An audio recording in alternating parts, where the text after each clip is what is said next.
Welcome back for another episode of The Deal Room. And today we have Tim Dodd. He is the founder of his own business out in the US. And as I mentioned, the guests are getting better, more experienced. You got more education coming your way and new ways to kind of penetrate your markets and start earning the types of revenue or income you want. And it's by learning from the right people. So, Tim, I'll hand it over to you. Who are you? What do you do? And why do you do it? Yeah, so I started out as a software developer, and didn't either think I was good enough to do that or was too social, and transitioned to sales. So most of my career has been selling, cold calling, getting into net new companies and helping companies grow. Right. So like in your example, you're at 10,000 followers and you're going to go to 100,000 followers. How do you do that as a software development company, as an IT consulting company? How do you do that? So that's all what I'm about, is doing that, and then ultimately add value to the people in my network, whether it's customers, friends, partners, any relationship that I touch, I'll add value to. So why this industry and why for this long? So when I was a kid, I read a book by Bill Gates, and I was always fascinated with computers. Took a programming class and just thought that that was the niche that I wanted to be in, and it's just always been fascinated. Like when I was in college, I was in computer engineering, was struggling, switched to computer science, got a minor in philosophy, but both were concentrated in AI. And just how do you Okay. write code better? How do you do things better? How do you use technology to make things better? And just kept going down that path. Just happened to transition more into sales role versus a technology practitioner. So at what point did you go through your journey and it was okay, computer programming seems quite interesting. I like this. It uncovers or like kind of unravels a number of other dynamics that you go down, and as you mentioned, computer engineering, then it transitioned into computer science. At what point did sales though get into like jump into the picture or get included into the picture? So I was writing a lot of proposals. I was doing a lot of technical interviews, and I was also Hmm. going for a master's in business. And so I talked to the owner of the company at the time and said, I'd like to figure out ways that I can incorporate my day to day business life with my MBA. And so then I started getting involved in more of the sales and recruiting stuff. Um, And what was the first sales thing you had? What was the first sales activity you had to do? And as a part of that sales activity, I can't imagine it being anything exciting. Maybe it was, but then for you to stay involved, or stay in this lane, I'm curious. What was the first sales activity that you actually had to do? yeah, so most of it was just networking and meeting people and just kind of being the face of the company out. So at the time I was early 20s. I didn't have the executive presence. I would say I was just kind of a nerdy, awkward engineer. But I would go out to a lot of different networking events. So in Philadelphia, there's a pretty vibrant tech scene. I was also on some nonprofit boards. So my first real sale was I asked, I was in a board member of like a young group, and then I asked my person I reported to, can you introduce me to your CIO, which I got an introduction to at the time. And then he said, hey, you can call anyone in my organization, tell them that you and I spoke, and I said you could call them. So my first sale was in a Fortune 200 company, cold calling a project manager, where I said, hey, the CIO told me to call you, and got a project out of it. Wow, that's fulfilling. I Yeah. like that. Those are the stories that I live for. So you obviously answered the question, why do you do it? And you're telling us what you do. What does it look like? So I always give my guests an opportunity to go through like a screen share or just show something that on the screen that allows you to demonstrate or showcase what you do when a customer, or what a customer does when they come and step into your world. If they step into your domain, let's say they're working with you, is there a specific onboarding system or a dashboard or a process or system or even reporting? Is there anything like that that you kind of show to get people that curiosity going with working with you? So I think from my standpoint, most of my career I've had zero marketing. I've had no support, right? I get hired at a company, they're like, just go find clients, right? Go sell something, right? So for me, I think that's very similar with my clients, with people that I work with. I want to ask you about your background, what's important to you personally, your role, your Hmm. organization, and then how you like to work with myself or other vendors. So for me, the Okay. onboarding is a discovery. Now, recently, I would say in the last year, right, everyone's using ChatGPT. So a year ago, I Yep. would send you like a 12-page document, and I had almost 100% success rate if you fill the document out. But I talked to a sales mentor of mine. He's like, no normal person would fill it out. I was like, well, that's why I have 100% commitment rate from my prospects. If they fill out this whole document, then they're going to go on board. But you also missed a lot of people that maybe got to page 10 and they're like, I'm not filling this thing out, right? So you're missing a lot of Okay. opportunities, for any Americans or Canadians. Wayne Gretzky says, any shot you don't take, you miss, right? So some version of that. So what I started doing was asking ChatGPT. So now when I meet with you, I say, look, this is my research that I've done on you. What's correct? What's not correct? Like, what am I missing? So now you come into the conversation with a point of view. And that's kind of the initial Wow. onboarding. The second thing I do is I take everything that I learned from you. And then the second is I create a PowerPoint deck based on the Challenger sale so that I answer those questions. So when I'm selling into an enterprise, you might be the CFO, you might be the IT person, you might be the CEO. Like there are various roles that are involved in a complex enterprise sale. So every slide Hmm. of my Challenger deck is going to answer one of the decision makers in that room, or if they share that across to other people in their organization, it's going to answer and resonate with them. So that comes back to what matters to you personally, right, in your role. So my pitch decks are very tailored to every buyer or influencer in that enterprise. And then that's the second thing that you're going to get from me after we've done that initial discovery. Mate, that's very powerful. Okay, so interesting that a challenger sale presentation is definitely something that's well thought out. For anybody that doesn't know about the challenger sale, it's another methodology that aligns or just modifies and improves some of the missing pieces of medic, spin selling, whatever the case may be. So, for those that don't know, obviously me and you know what challenger sale. I've read the book.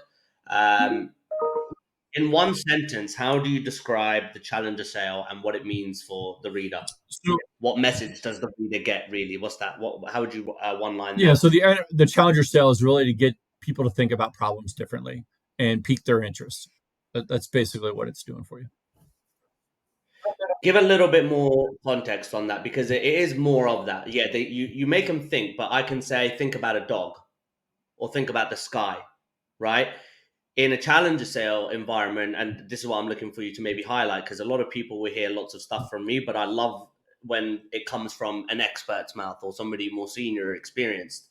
The example that I got where that really blew my mind when I read the challenger sale was they were working with I think it was like an industrial company or something like that. I think you'll remember it, but they found out that from one piece of their OPEX, they were losing like 30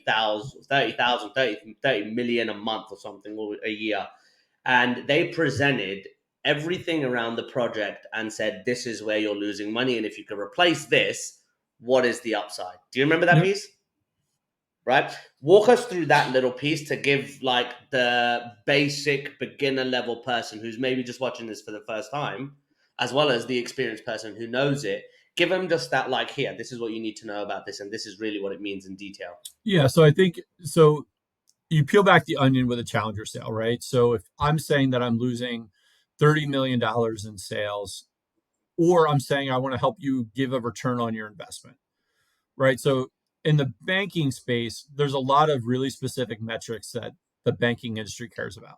So if you're selling into banking, dig deeper, go a couple steps deeper into what is the return on investment or the cost of inaction, right? So a lot of people lose Yeah. sales because of the do nothing response. You're not losing to a competitor, you're doing do nothing. So with Challenger, you want to create enough pain or enough opportunity that they're not going to do nothing. And you want them to verbally agree to you on the call that they do it, but they also want to, either think it's their idea or collaborate with you. So the way the challenger sale works is you go through the sales process, and then by the end of that deck, you all are in alignment of what the opportunity is, the opportunity lost is, the do nothing is not the right approach, and that the approach that we've collectively built out on this deck is the correct approach and that we're going to move forward. That's it. That's what I wanted to hear. Like that's what I was looking for, because that is where even a lot of this is for buyers too, right? It's for buyers. This podcast is designed for buyers, founders, and investors.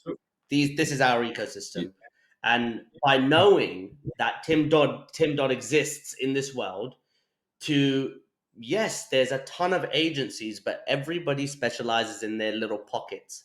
And what I'm seeing from you is you are specializing in a very niche pocket where if you're hitting enterprise clients, what's like let's just say two things to look at: revenue size and employee size. What are the best types of clients for you? Yeah, so I think anyone that's selling a 6 or 7 figure deal is going to be a really good client.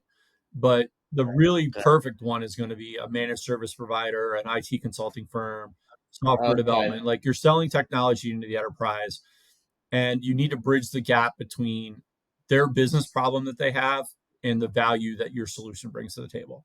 Right? You can be a really good programmer, you can be a really good technician, a really good engineer, but if you can't bridge that gap, then that's where I come in and help that. So a good example, recently I worked with a prospect, and they said, it wasn't what's your return on investment, right? They said, well, we want to reduce our waiting times in our lobby.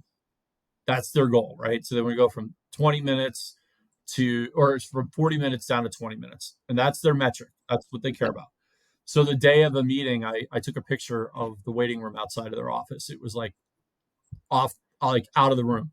So I go in there and I'm like, here's a picture of like the outside that we all just walked in. This is how important and tangible this is. And that deal went from a 6 figure deal to a mid 6 figure deal to a soon to be 7 figure deal, probably to an 8 figure deal next year.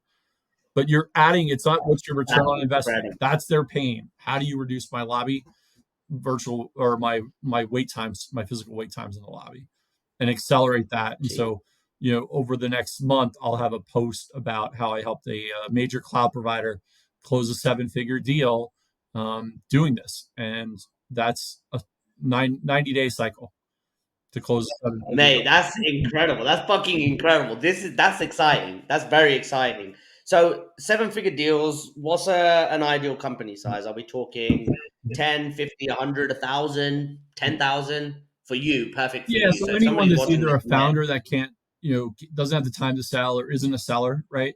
They can go in, they can do the statement of work, they can do their discovery, they can close a deal, and they get a lot of referrals, right? So they probably have a 50% close rate. But how do you scale that? So that's maybe $1 to $10 million in revenue, founder led. The other one, kind of the extreme, is you're a large enterprise organization, so you're, Amazon, Google, NetApp, Azure, and you're like, I need a real software or a sales development rep that can get me meetings, right? And those guys will swipe their credit card, and I'll help book meetings for the new, their next event or the next big conference or whatever. So I'm working with the large cloud providers, and I'm also working with solopreneurs and founders. But really, it's how do you solve the business problem of your client? You're looking at, at a minimum, I would say $30,000 to $50,000 initial, you know, discovery project. You want to go to 6 7 figures, follow on business. If that's your market fit, then I can fit in that and help you grow. That's powerful. So I'm seeing this is more that you are definitely on the elite side of. I don't think anybody can consider you a telemarketer, a cold caller. You are a strategist. You are a consultant. You're a client partner, um, and a high level associate that can really generate big bucks. So that's really really cool, man. And in terms of getting to this point in your life where you are this experienced, you have this much confidence, when you go into a meeting, you know what's going to happen. I'm sure you can dictate the kind of environment, You can control the room if you must, and that's just with the right data points and the right information. A lot of people get to a lot of people get to success through failure and learning. And I went through tons of failure, not only in just navigating my way through my career, but then also building a business, an outsourced agency, and recognizing where there were just really loose points in the business, problematic areas that you have to fix, put things in place before they happen again. And it's helped me become the person I am today. And I'm so confident in my ability to deliver that I couldn't be more thankful or grateful of those experiences. And if it wasn't for those, I wouldn't be who I am today. So is there any profound experience or um, really highlight times in your life, moments in your life where you went through significant failure or you were up against the brick wall and your resilience helped you break through? Just the right mindset helped you snap through it. Yeah, so I'll give three. So early on, I was a freshman in college, failing out of engineering, and then I switched to computer science. And then, even though my GPA was overall was destroyed, my computer science GPA was 3.0, right? So I was able to be really successful at computer science and programming. What I wasn't successful at was math.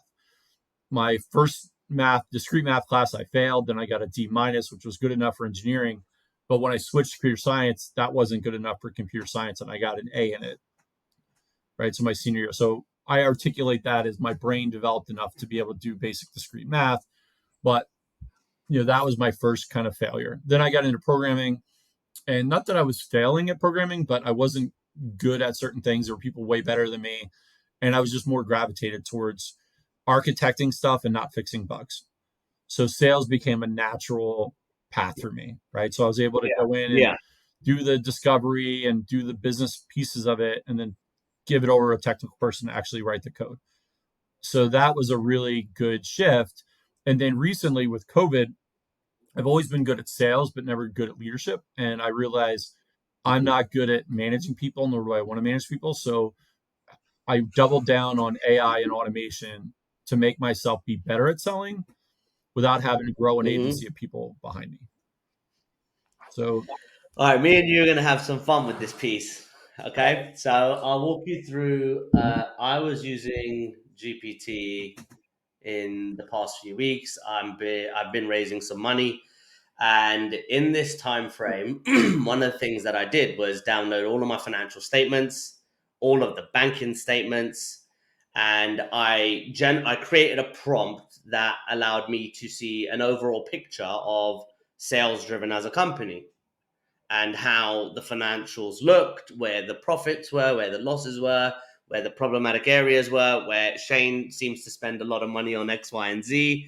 And we grew our revenue from zero to 1,084,000 inside of 3 years. For the first 2 to 3 years, we were not profitable. It shows that we had £180,000, so we were 52% in net profit. That was quite positive, but then again, there was not enough money in the business at the end of the year. Now this year, I decided to restructure the company, which included offloading some of the staff to a private equity firm that was doing really well, and then on the other side of that, I had to let go of the team. So we weren't able to sustain the business at the rate it was. And because of that, I had to let people go. sure. Now, in the past 3 months, we've become profitable for the first time ever. Mainly because we don't have people that are wasting time and not producing when they don't feel like it. They're not running the company. It's not their business. They don't really give a shit. As long as they get their check at the end of the day, they can go and have their beers. But as a founder and as a business owner, you know the pressures that you're under. You want to make sure that you pay people on time, you get that revenue in, and even if it's a matter of they're falling behind, you as the CEO and the helpful person that you want to be, you want to pull them out of it and you'll generate the money to help them go. But after some time, I got very tired of that. And this is another reason why I run this podcast, because it's a fair warning to people who think that, yes, Gary Vee says it. I'm not fucking claiming anything other than the truth. Running a business is hard. It is very hard work. It's very exciting if you have the knack for it. It's so much fun. But if you don't know how to run it properly, you will fall into a lot of traps that are very hard to get out of. Thankfully, I'm resilient enough to make my way through those.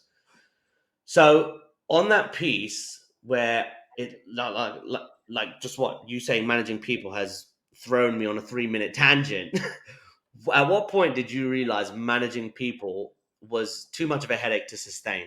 Um, I mean, so I'll be like a little bit vague on this because I think Of course, you have to be. I'm brutally honest, mate. there's Brutal. there's people that like have good intentions or they're like collecting a paycheck or whatever, right? So I sat down with someone and came up with this I thought was a pretty reasonable plan, right? And so people are like, hey, I want to make $1 million. Great. But having the goal of making $1 million and a plan and execute that plan are different, right? Very So different. so that was like, okay, well then I'm going to own sales, right? But then on the flip side is you're because I've read the 4 Hour Work Week and I still buy it to some extent, but at the end of the day, like people are going to do what they're going to do, like they're collecting a paycheck, right? And I felt like that was over and over again, and I feel like I wasn't able to articulate and spend the time. So it's not that I don't own my own problems, but I didn't spend the time with people, nor did I track people the way I should. So, so they're Yeah. just like collecting the paycheck and they're doing what they think, but they don't have my brain. They don't have my, knowledge of how to run stuff for my own book of business. Right. So it became really hard for me. Like, and so I just early in the year, I saw this, you know, there was a report from Gartner that's like you can 4x your bandwidth with AI, and I was like, well, Yeah. that's that A doesn't cost me as much money, right? And so that's what I did. But during the pandemic, and I'm sure a lot of people know this in tech and probably even in the sales lead gen, like people would come to me like, Tim, I don't know how to do in-person meetings anymore. Like, how do I sell? Right. So I had abundance of opportunity, but I wasn't consistent on delivery except if I did the work. So then you're like, well, I can only do so much work. I can't have 20, 24 clients if I can't figure out how to manage and outsource it. So I just scaled that back and said I'm going to only have a small number of clients, and then I'm going to do the work myself. Mm-hmm. And then that seemed to have worked. I do I'm doing fine. I'm doing a lot of coaching now, so coaching's great. You spend time meeting with people one on one. You see their success. That's almost Mm-hmm. from a business perspective, almost all profit. But it's also if you know how things work and you can articulate that to somebody, it makes you better as a seller and also helps them. And so I think that's also helped me focus, right? Because I have to explain to somebody, which I didn't have enough bandwidth in the COVID when I had all these clients and running around. I have time to sit with someone and spend time with them. Coaching forces you to do that, right? So I think having a diverse view of like using AI, using automation, coaching people, being coached, you've got to do lots of things, but then also be focused and not have a million clients if you're going to be doing stuff like keep a small number of clients that you can execute on that you're gonna add a lot of value to them, and then in return they're gonna pay you well for the amount of time that you spend with them. Okay. And I want to touch on that a little bit. Um, what's one piece of advice you'd give to people that want to manage people? There's one problem that they will consistently run into that you've identified, and you would say, do this to like look out for these landmines. I'm the worst person. I don't have a single answer. I mean, I have a lot of landmines I can give you, but I don't have the answer to that. Give us the biggest landmine. So so I'll give you the biggest landmine, and then the only time that I was ever successful doing this. So the biggest landmine for me is as a solopreneur, there's a balance between how much time you can spend managing or mentoring or leading your team and how much time you have to do your own stuff. So I didn't have a figure out how to do that balancing act for me. It just never worked. I was always on the hunt for the next client or doing stuff. Yep. And so that balancing act I failed at. early in my career, I did, not as a team lead, but like mentored and managed SDR that was attached to me. And what worked really well, which was hard in COVID, but I know there's software that does it now, is that person sat next to me. So I could listen to that person on the phone, they could listen to me on the phone, and we could, have that in real time coaching. And that person was wildly successful. They closed deals. The clients didn't want anything to do with me. They wanted to stay with that person. So if you have a tight coupled relationship like that with your team, then I think it works. But I don't know how to scale that above a handful of people. Okay, and so for those that want to become better or improve their coaching abilities or perhaps learn ways that they can be coached, what was the platform that you was using for that? So I mean, now it's called Hard Scale Exchange. So I Okay, use Justin Michael for a lot of my coaching. And okay. then I've also, in the past, I've read a lot of books, right? So, there's Good to Great. There's, lots of non-salesy books that I think you can apply your technique to. And then I've also been in like networking groups. So before COVID, I would meet for lunch, right, or coffee with people, and we all sold to the same ideal customer profile, but we had non-competing services, right? So maybe I sell software development, you sell, IT services.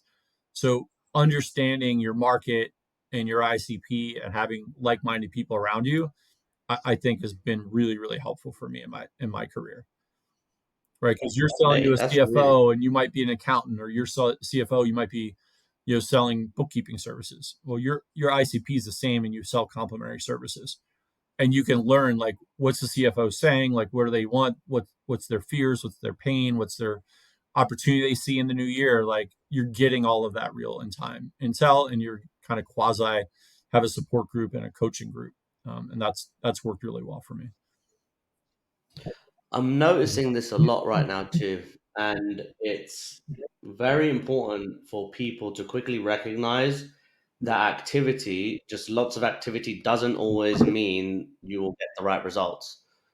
It's about doing the right activities. And what I've recognized in the past, let's say, I found Justin Michael in 2019. Still to this day, I follow a lot of his methodologies. His book is right there on the bookshelf, and the volume play produced a fair bit. Networking in real time, building relationships in person now that COVID is finished and in person events are back. Sitting down with people at a restaurant and chatting for 4, 5, 6 hours has opened up triple the amount of revenue for me as 2022 we did 260,000 calls on Connect and Sell. Yeah. We didn't produce any revenue. And the thing that I learned early in my career, so outside of closing this big kind of deal for my first deal, was networking with partners, right? So early on, I was working at now it would be Yeah. like a cloud company, but at the time it was like hosting, right? So I worked with a company called Limelight Networks, and Limelight would send me warm referral leads, and they were decent sized deals, right? And so the partner had the trust of their client or the person that was asking them for help to send the leads to me. So you Mm. already had built in ecosystem of channel and deal flow. And that still works for me today. But a lot of times you go, and I don't want to call out any sellers out there, but when I worked at Oracle, all the companies just came to me and said, like, give me leads, right?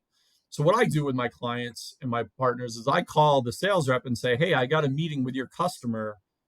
Let's prep, right? I want to know what's important to you, Mr. Sales Rep.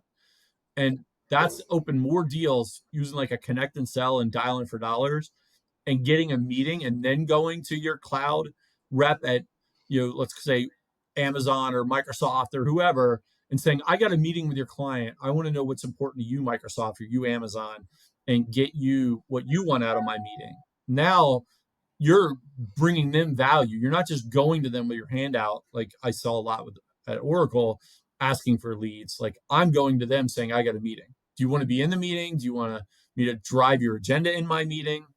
And that level of partnership is brilliant. And then How Oh, good. how just on that? Look, this is super duper exciting. On that, how do you find the partners? Because there's hundreds of them, right? There's so many people that sell to the same ICP. How does Tim find it, or suggest, recommend, advise people to go about it? So I've built out my network on LinkedIn, right? So early on in my career, I was using LinkedIn and just connecting with people. So I post content that's relevant to you, right? So 3 months ago, I started my newsletter. So I talked to a guy that said, "Hey, you really need to do a newsletter." So I did, and now I have like 2,000 subscribers. But my subscribers are not the people that are what I thought was the people I'm reading the articles for, right? So I go back to a mentor and I'm like, I don't understand why you read my newsletter. He's like, well, I read your newsletter because I get the value out of you without being sold to. So a lot of technology professionals read my newsletter because they Wow. want to know what's going on without having to have a sales rep just sell them stuff. So my content, even though I'm pretty blatant, it's for enterprise sellers. It's ironic that my newsletter is actually more people that are just trying to get educated without being sold to.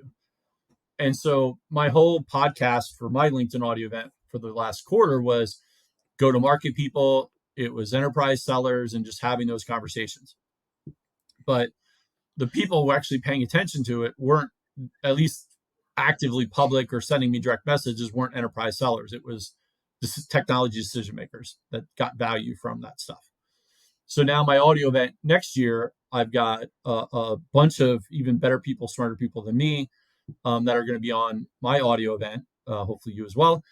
But I also have technology people that are like, I want to be on your audio event and talk about cloud or technology or artificial intelligence, because they've been following me for 3 months now, and they're like now they want to be involved in it. So I've got some pretty interesting people that I would like. I had two enterprise sellers that had never done a podcast on my last two episodes. So the people How that was you that? think are going to be on, or the people you think are engaging on you, they might not. Like there's a lot of people that are just quiet on LinkedIn. They follow your post. They never publicly do anything, but then they'll send you a message. Or if you're using Connect and Sell, not to sell them, but I use LinkedIn to lead. Then I follow up with an email, but it's not cold. They already know who I am because they're following my content. They've seen my profile. Then I call them. So when we call, I'm not selling them anything. I'm like, they know who I am because they're already engaged. They got my emails, right? So this is part of the Justin Michael method. But they're engaging in my content. They'll tell me, "Oh yeah, I saw your post. I know who you are." Like I'm not a cold call. They know who I am because they've already seen my content on Yep. LinkedIn, even if they've never publicly Hmm. commented or shown any hints of it. And It's true. It's true. So I was speaking to one of the guests last week. Really, really shined a light on this one, and she said she coached somebody many years back, and when she was coaching this person, um, they had 10 or 11 followers on their profile, and she was looking at the topic came up on this today, at vanity metrics of all these other people around her that were having hundreds or thousands of followers, but again, they weren't getting anything out of those 1,000 followers. Now, the the person who was being coached with the 11 followers was approached a couple of months later after she had posted enough content, and was approached by someone that worked directly with Oprah. That connection changed her life. And she was so concerned about the minimal amount of followers, not realizing the value of just being in front of the right audiences or enough audiences. And if you can catch the right person at the right time, you probably will convert something. And it's important that people do this because I'm seeing it right now. So just like you said, you're not a cold caller because I say you exist, right? In terms of the marketplace, Tim Dodd exists. You have a name, a reputation. This is why I built the podcast, because I didn't want to go to people and they're like, who the fuck are you? You're just like everybody else. And now I can say, I got 100,000 people watching my shit. Go on YouTube, go on TikTok. I got people in all over the world watching it now. Yeah, What else do you but want? I think so if you're an early on follower, right? Like I'm coaching a guy right now. It took me Hmm. probably 6 messages to think that his profile was real, right? And he legitimately wanted help, right? But I was qualifying him and make sure that it was like worth my time. So the thing Hmm. that I tell him and other people that I've coached over the last year is you don't need a huge following. You need to get in people's Nope. comments, right? So the commenting Okay. strategy has been excellent. So if you get in there and just start a relationship with them, you make them feel like you're a real person, right? Don't use AI to create your comments. You could have less than 100 followers, but they're going to know that you're a real person, right? They're going to take that conversation. So that's where I think people early on, like you might be a founder, you might be a rock star, and you're not using LinkedIn today, get into people's comments. Like that's where you're going to accelerate. You can use all these Yep. automation tools, you can add as many connection requests as you want, but you're going to get the most acceleration of your LinkedIn social selling by commenting. And then you go and send a connection request. Then you send them an email, and then you use a warm call, and they're going to know who you are because you've already been in their comments for a couple times. And that, like, I mean, I went to a conference a couple months ago, and everyone's like, "Oh, you're the top golf guy," and I'm like, "Yes, I'm the top golf What does guy." that mean? So I emailed everyone that I knew was going to the conference, and I invited them to Top Yeah. Golf, right? So no one took me up on it. I had one guy that did take me up on it, and we're about to do a deal. Hopefully, by the time this is live, they will be a customer. But no one responded to my emails. No one responded to my connection requests. No one responded to my voicemails that I left on them. But when I saw them in person at the conference, almost everyone that I talked to knew that I was the top golf guy. No other engagement other than seeing my pretty little face at the conference. No other engagement. One guy did show up to my top golf Solid. event and will, be a customer by the time this goes live. And that's all you need, though. This is the thing. This is all you need, and that's what I've really moved away from. Again, I had to go through it. Okay, I could not have known the value or how important um, a smaller group of people to focus a lot of energy on versus scattered energy and scattered focus across 100,000 people. They're two very, very different dynamics. And without going through speed, acceleration, uh, fucking burning through lists. But people don't realize when you burn through lists, you burn through data. And if you burn through data, you've got to buy more data. And that requires more money. And then you think you're saving money on this side, but you're actually adding more money on this side. So it just becomes a constant like fuck cycle basically of like just wasted revenue. And now even so the ideal setup for this new business that we're building with the DXB podcast and the deal room is we are going to be a central hub for investor intelligence. So where investors want to be investing into new companies, they might want to invest into Tim. They've got a ton of money. It's typically going to be family offices that can make instant decisions. I want them to have access to mine and your conversation and say, I want to speak with Tim. Yep. And then on the I other, had two people reach out to me over COVID trying to buy my business. And I'm like, dude, it's one person. Like, I don't know what mate, you're the going to people will buy. buy it. People will buy it. People will buy anything these It's days. It's wild. fucking crazy. It is, mate. And this is what I'm saying. And then on the other side, you've got more people like you've got thousands of people like us, creative visionaries. We've got ideas. We know it's a lot of confidence and bravery too to be on this and just speak freely, openly, and clearly about your views. That's a very different personality, and I want those investors to be able to see those. But then also, I'll be having investors and family offices on where startup founders or founder CEOs can say, "I want to be in that guy's. I want to be in that guy's tribe. I want to be in that guy's circle, or I want to be invested by him." And at first, I follow this guy Brian Ortiz. He's dope as hell on his just data and posts. He's killing it. It's unbelievable. He put a spreadsheet out of 4,000 VCs, family offices, and angel investors, 9,000 angel investor emails, 350 offices on this, like a whole spreadsheet. And it's so much data. And you think, wow, this is so much data, but I only need 100 of them to build a $100 million fund. Yeah. So what I did, so there's a couple times that I've gotten involved in this M&A space, right? So when I worked with these customers and they would talk about these big lists, I would wait like 3 months and then I would attack the list. By then, all of the lead gen outbound, like, low hanging fruit people like went away. Right. And so Yeah. my results were, if I waited 3 months, I would get better results than if I send an email out immediately because everyone else is doing the same thing.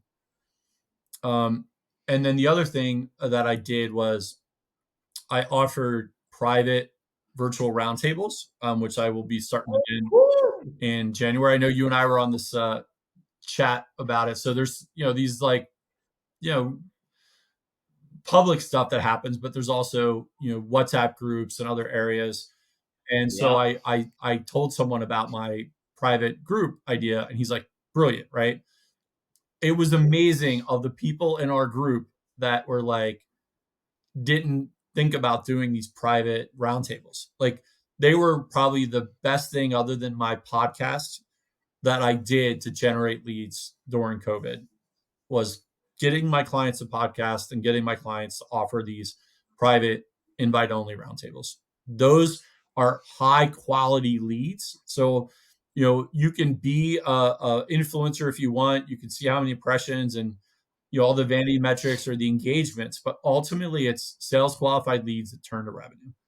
And it's not about the volume, it's about the quality.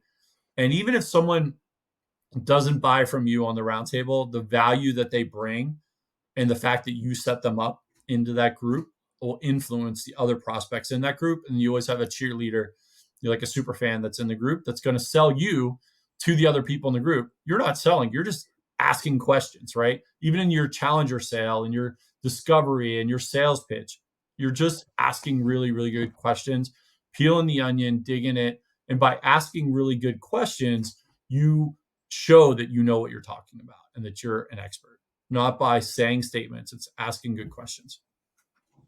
So why did you stop? That's a fantastic idea. I'm going to show you something in a second. I'm like, this guy's reading my mind or something. He's watching what I'm doing. You got access to my PC. What? Why did you stop doing them? I just got really distracted over the last year, but then, I'm just trying to be real focused again on this. Come January, I'm just going to do it. So I did do the audio events this year. So one of my guests was like, "Hey, I'd love to be on your podcast, but I'm not going to go on camera." And so I was like, "Fine, so we'll not go on camera." And I got a bunch of people to do my audio only event this year that probably would have never gone on a podcast, right? And you got a lot of people that I've are seen that. I've noticed that. I feel like so the reason why I do it on video though too is I feel you can like on a phone conversation you can't really read a person's and like vibes, their facial expressions. You can't see how you're feed in person. You can feel energy. You can feel that person's energy on camera. I can see eye contact. If you're cooking, you might be on the podcast and cooking your chicken curry, right, or chicken casserole. But when it comes to like video face to face and that solid engagement, that's why I do it. But then I fail to even consider honestly, just you've just highlighted that, but I fail to consider that some people just don't want to be on camera. They're not comfortable on it. It doesn't mean anything bad, but they're just not comfortable on it. So on the event, I'm gonna share my screen for a second and show you something. And it's like like I said, I cannot believe you've literally just gone and said so it. during the But summer, I did these social selling happy hours, and anyone I talked to yeah, during the week, I would invite, and those are let's really helpful as well. let's have a quick look at this. Make sure there's no bad websites on here, right? That would be terrible. So what we've got here is the investment fund, and as you see here, we've got category leaders and then roundtable debates. So I want to ask for your opinion on this. I don't know if it's easy to read, but on let me see if I can do it on here. Let's see. Can you see the screen? Yep. I should really have my other mouse. All right. So let's just say where people are going to see this eventually anyway. So we're looking at doing it where you have a headline sponsor. Let's just call it artificial intelligence. I was thinking the roundtable has maybe 4 or 5 solid business owners that are debating on the topic of artificial intelligence and how it, like, not just all agreements, but challenging each other's thoughts on how it should be used. The future of education, our AI powered meeting booking, which is a client we're raising 10 million quid for. Like these cold calling, cold email, AI sales training, AI video creation, social media databases, sales intelligence databases, podcast marketing. These, I'll definitely have a chat with you about this after. That's why I can't see it after the show. But this is where we want to go with even more exposure, and it's because people people want to fast track the way they absorb information, in my opinion.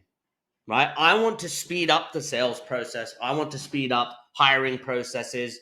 When somebody asks me now, hey, I saw that you're hiring for these positions, I send them 3 documents. One's a video, one's a scenario, one's a bunch of questions. Fill these out and send them to me, and if I like it, I'll have a chat with you. But I don't have time to go back and forth with people anymore. And in the same conversation, where let's just say sales intelligence, I had a chat with that Marianne Vanella. She's like sharp, super duper sharp. And she was talking about it, and I had the same issue. I'm sure, not issue, but I had the same setup. I'm sure you have something similar or are familiar with it. But when you are an agency and you are filling meetings or calendars or producing leads, conversations, whatever, opening up sales cycles, you need more than one data vendor. Correct. You can't have an Apollo and not maybe 3 others or 2 others or even just one other. Some companies have 6. Well, So, so I think this is really important for outbound lead gen agencies. Figure out your mhm, niche, right? So for me, a niche is yep, like managed service providers, right? So because I've worked with multiple clients that their ICP is an MSP, like I verified emails, I verified phone numbers, and I verified legit pain points or opportunity in those. So if someone's selling a cybersecurity solution to an MSP and someone's selling staffing to an MSP, that proprietary yeah, data that you have makes you a competitive advantage over a generic competitor. So if you're like focused on your niche, like a software development company, you might say, hey, their end customers are pharmaceutical companies that need software development, but there's also IT companies that are selling to those pharmaceuticals, right? So that quality of data is where I think the outbound lead gen companies need to go, because now you've got some unique insight that maybe that's recent that nobody else knows, and mhm, your list is solid. Like I know you and I were on another chat where the person was asking about MSPs, and I've been building out my MSP list for a couple of years, and a lot of these people own their own company. They're not going anywhere. They haven't retired. They haven't sold their company, so that data is still valid probably. Whereas with Apollo and Seamless, like if you're a smaller company, you may not be able to afford to buy all the different data sources. But if you're able to nurture your own data sources that's related to your ICP and their ICP, then I think you become very, very niche, but then very profitable and powerful. And you don't need a lot of customers. You just need the right customers, and their ICP is the people that you have that unique insight and data from. I think that's really important to know. A lot of people, I think I was guilty of it. I wanted to go. I just thought more volume, more data, increase the opportunities. But again, it just scattered the focus, it diluted our approach, and it ended up really crippling us in the long run because it created fatigue, right? It created seller fatigue. So another thing you mentioned, well, I want to backtrack onto one thing and then we'll go on to the next piece. But being first on the comments, I've noticed that lately I've had certain notifications on for certain people on certain posts, typically people with 100 to 200,000 followers and above. And I'm talking people in the realms of Grant Cardone, Chris Doe. I'm trying to reach Alex Hormozy, Patrick Bet David. I want to be reaching these guests and filtering through their inbox, virtually impossible. Getting to them in a comment, 176 comments down, decreases your chances of being visible. You'll still be visible, but it decreases it. However, what I have noticed is when there are these big influencers and I get the notification and I'll just ping open and go for and just type it, read it, type my comment.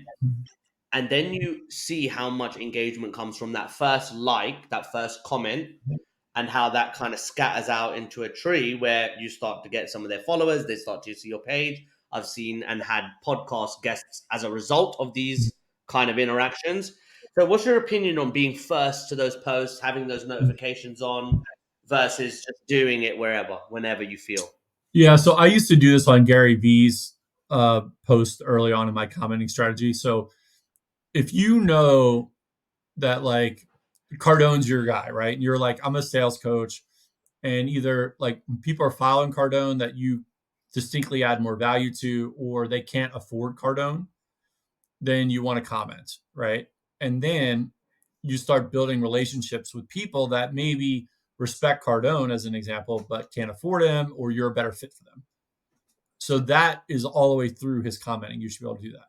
But if you get on early enough and people start liking or loving or engaging on your comment, then that comment will stay at the top, right? So when you get thousands of comments and likes and all this stuff, your comment will stay on top, right? So I never knew yeah, this. I had no idea. So if you were to give a 1 minute walkthrough, I would love to do another episode on literally just commenting strategy. I think it'd be incredible. Give a 1 minute walkthrough on overall commenting strategy by yourself and what it means for your company if it's done right. yeah. So I think pay for Sales Navigator, right? Figure out who your ideal customer profile is, and then track them. So the way and Steve Schmidt does a really good job at this. So you log into your profile and stop following people that aren't relevant, right? Not that I don't want to be Yep. connected to my old coworkers that are software engineers that are never going to buy from me. Like, I'm not saying Yeah. unconnect with people, but unfollow people that aren't relevant, right? Then follow people that are relevant, ring their bell, and now your feed is going to be people that you want to actively engage in. And then Steve has this SOS strategy where you can go into LinkedIn, Sales Navigator, and actually build out your own list and kind of walk through those people on a daily basis. So either strategy works, whether you pay for Sales Nav or not. But that's what I would do. Build out the list of people that you want to be influenced by, that you want to read, you like value their content, or that you want to be engaging on their content because like you want access to their followers, or like they're really your ICP and you want to engage with them. But doing that homework up front will drive like the success of your commenting strategy. Then when you comment, Wow. there's a couple things that you can do. You can be funny, you can like add value to it, like you can agree with the post, you can disagree with the post.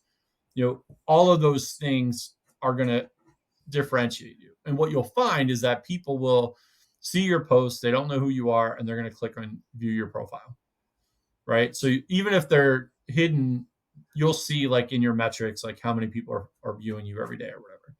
So that's what I would do, right? So if you go back into my feed in June of 2023, like I have a commenting post. It was my third best post of the year. I'm assuming I'm not going to have anything better but next couple of days. But third best post, I went to every person that I like valued their like commenting strategy, and like I put that in a slide and then linked to all of their commenting posts. So some of these guys are like major influencers on LinkedIn, or people that I felt like, like weren't major influencers, but add a lot of value on commenting. So the whole commenting post, I'm probably going to update it for January, but go back to my June 2023 post and you will get a bunch of strategies that I think are still relevant today, especially if you don't have a lot of followers or you're just starting to get active on LinkedIn. You'll accelerate your journey. In addition, posting whatever frequency or adding connections and all that stuff. But commenting is definitely the way to go.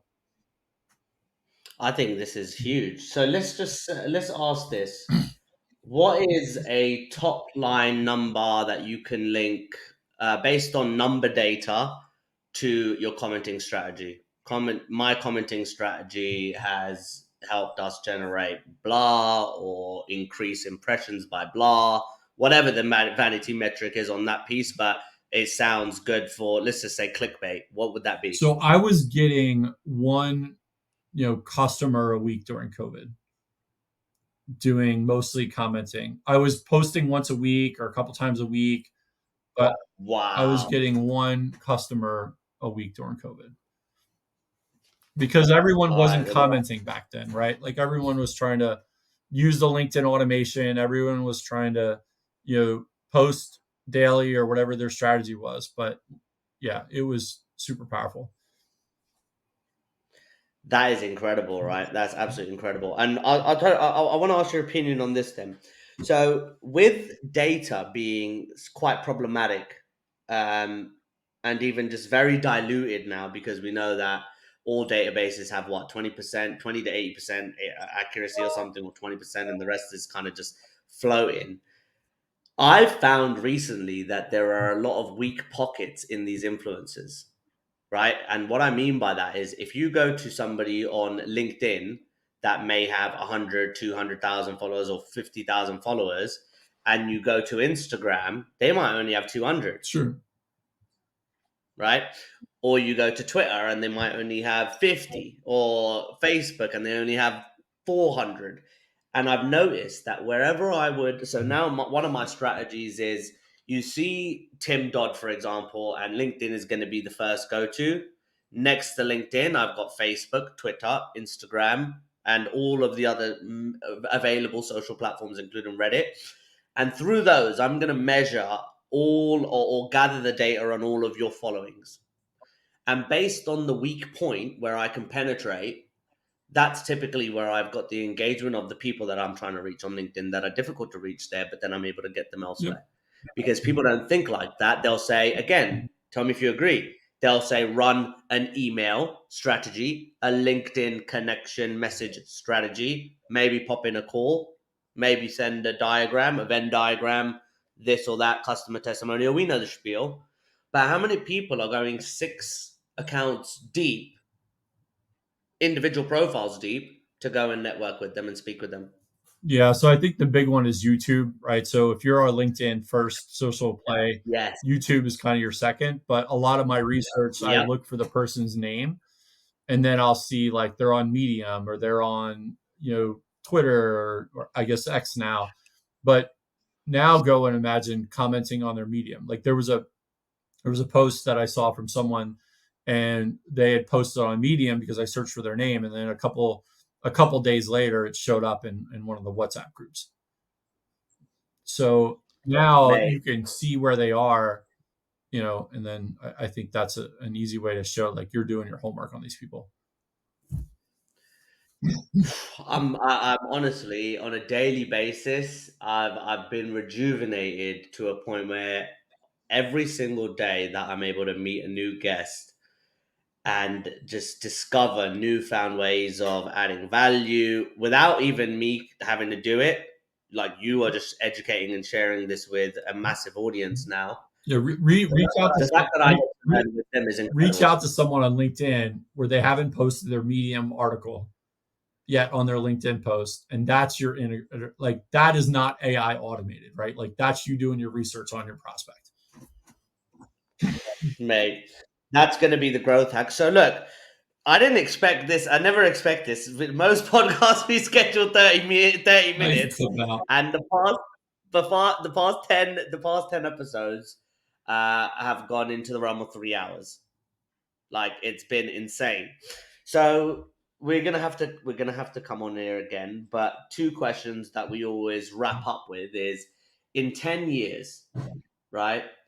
You could go back and say, what would you have done differently? But everybody asks that. Matthew McConaughey, his hero is him in 10 years. And I always ask my guests, push your thinking 10 years out. Everything went perfectly well. Okay? All your dreams came true, your business endeavors, they worked out just the way they were supposed to. But as of right now, it's Thursday, the 28th of December. It's 3:06 for us in the UK. I believe you're 5 hours behind. Yep, it's a little after 10 a.m. Eastern. What are you doing on the 28th of December in 2033 at 10:06?